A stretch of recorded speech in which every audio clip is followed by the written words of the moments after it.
दो चीजें हैं, वक्त जो गुजर गया या निकल गया वो एक तीर की मानिंदे वापस नहीं आता। इसी तरह आपके मुंह से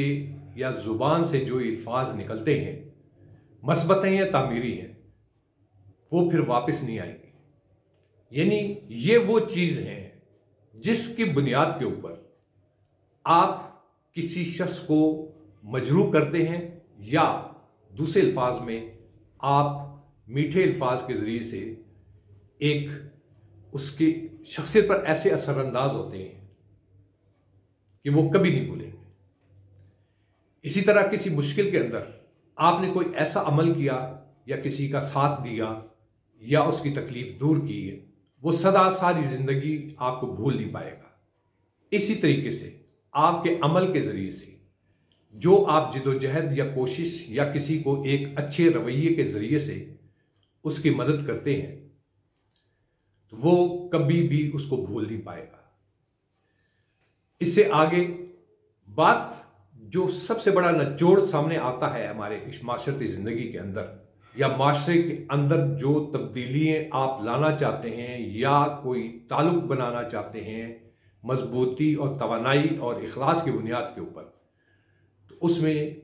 ये वो चीज़ें आपके अमल के ज़रिए से जो असर पज़ीर होकर उन ताल्लुक और एतमाद और भरोसे को टूटने नहीं देते। तो कहने से मुराद क्या हुआ कि आपका हर वो अमल जो एक मस्बत और तामीरी है वो सदा कामयाबी की शक्ल में जिसके लिए भी आपने किया वो उसे भूल नहीं पाएगा और वो मरते दम तक आपको याद रखेगा। हाँ, कुछ लोग ऐसे हैं जिनको कहा जाता है एहसान फरामोश, यानी दूसरे अल्फाज में आप ये कह लीजिए कि ऐसे लोग जिनको आप इखलास मोहब्बत प्यार के साथ एक किसी भी किस्म की रहनुमाई देते हैं या कोई उसका काम कर देते हैं या उसकी कोई मदद कर देते हैं, तो इन तमाम पहलुओं को अगर कोई फरामोश कर देता है तो उसको एहसान फरामोशी कहते हैं। और जिसको आप याद रखते हैं और भूल नहीं पाते, ये आपकी सोच और आपके किरदार का अक्स होगा मस्बत अंदाज से। इस बुनियादों को अगर आप आगे लेकर चलते हैं और इस माशरती ज़िंदगी के अंदर तब्दीली लाना चाहते हैं तो फिर तामीरी मकसद ही आपको इन चीज़ों से रोशनास कराएगा या आप इसको महसूस करेंगे। आप ये देखिए कि आया किसी मुसीबत ज़दा शख्स की आपने अगर मदद की है किसी मतलब और गर्ज के बगैर और इखलास के साथ अगर आप किसी की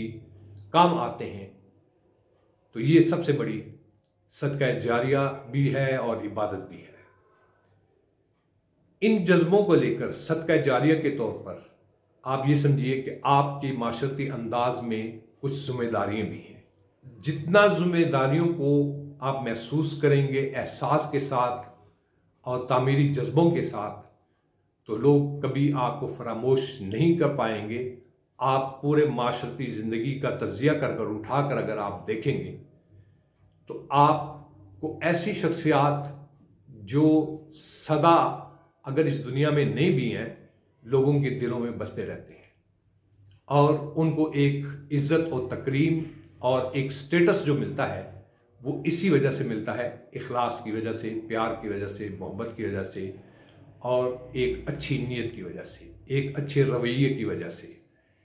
इन अनासर को जिस कदर ज़्यादा अहमियत देंगे तो फिर जाकर ये माशरा भी सुधरेगा और माशरा एक मस्बत रुख इख्तियार करेगा जो ज़िंदगी को भी पलटाएगा, माशरे को भी पलटाएगा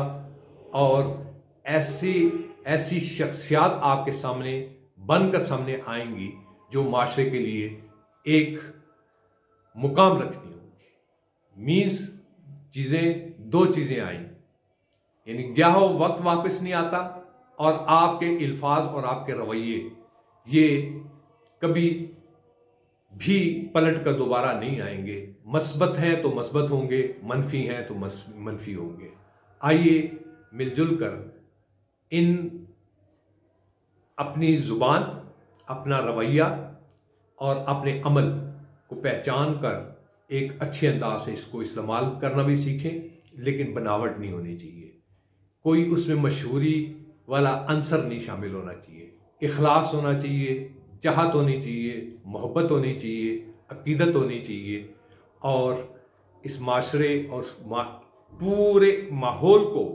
हम अगर तब्दील करना चाहते हैं तो ये वो अनासर हैं जो मस्बत अंदाज से लेकर अगर हम चलें तो यकीनन हम और आप मिलकर इस ज़िंदगी को खूबसूरत और एक अच्छे अंदाज से समझकर इस पर चलकर अमल कर ज़िंदगी के अंदर माशरे की तामीर और तरक्की में अपना भरपूर किरदार अदा कर सकते हैं। आइए मिलजुल कर इस माशरे को तामीरी अंदाज से लेकर आगे चलें। आखिर में इजाज़त चाहूँगा। अस्सलाम वालेकुम व रहमतुल्लाहि व बरकातुहू।